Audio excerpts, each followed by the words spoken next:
देखिए बच्चे, जैसा कि आप जानते हैं electric field intensity due to the point charge होती है E equal to k q over r square. यानी कि पॉइंट चार्ज के लिए इलेक्ट्रिक फील्ड इंटेंसिटी का फॉर्मूला ये होता है। इसी फॉर्मूले पे बेस्ड एनसीईआरटी का ये 1.20 न्यूमेरिकल्स है। इसमें एक इंपॉर्टेंट फैक्ट छुपा हुआ है, इसलिए इस वीडियो को कंप्लीट देखना बेटा, बीच में स्किप मत करना। देखिए क्वेश्चन में कहा गया है conducting sphere of radius 10 centimetre. एक कंडक्टिंग स्फीयर है जिसकी रेडियस है 10 सेंटीमीटर। मैंने 10 सेंटीमीटर इसकी रेडियस कंसीडर की है, ठीक है, जैसे कि क्वेश्चन में कहा था। Has an unknown charge. अब जब कंडक्टर है तो इसके सरफेस पर ही चार्ज होगा, फ्री चार्ज कहाँ होगा बेटा, सरफेस पर होगा, ठीक है। तो कंडक्टिंग स्फीयर है, सरफेस पर चार्ज होगा। The electric field 20 centimetre from the centre of the sphere. Sphere के सेंटर से 20 सेंटीमीटर की डिस्टेंस पर, यानी कि यहाँ पर इलेक्ट्रिक फील्ड गिवन है कितनी, 1.5 इंटू 10 टू दी पावर, ये यहाँ पर 5 होगा, 5 न्यूटन पर कुलाम, न्यूटन पर कुलाम, ठीक है। तो ये होगी इलेक्ट्रिक फील्ड इंटेंसिटी, ठीक है।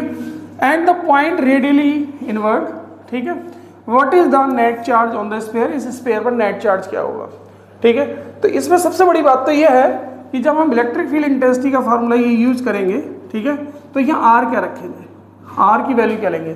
क्या हम आर 10 सेंटीमीटर लेने वाले हैं, ठीक है, बिल्कुल भी नहीं, क्योंकि हमारे पास इलेक्ट्रिक फील्ड इंटेंसिटी का फार्मूला हमने पढ़ा है। Electric field intensity due to the point charges ये होती है, जिस पॉइंट पर इलेक्ट्रिक फील्ड कैलकुलेट करते हैं और जो भी हमारे पास चार्ज बॉडी होती है, पॉइंट चार्ज बॉडी होती है, उस पॉइंट चार्ज बॉडी का सेंटर भी उसी पॉइंट पर होता है, ठीक है। यानी कि सेंटर और पॉइंट चार्ज बॉडी एक ही पॉइंट पर कोइंसाइड करते हैं, इसलिए हम ये डिस्टेंस आर शो कर देते हैं। यहाँ पर हमारे पास ये कंडक्टिंग स्फीयर है, इस कंडक्टिंग स्फीयर की सरफेस पर चार्ज डिस्ट्रीब्यूट है, बट हमें देखना है कि उस चार्ज का सेंटर कहाँ पर है।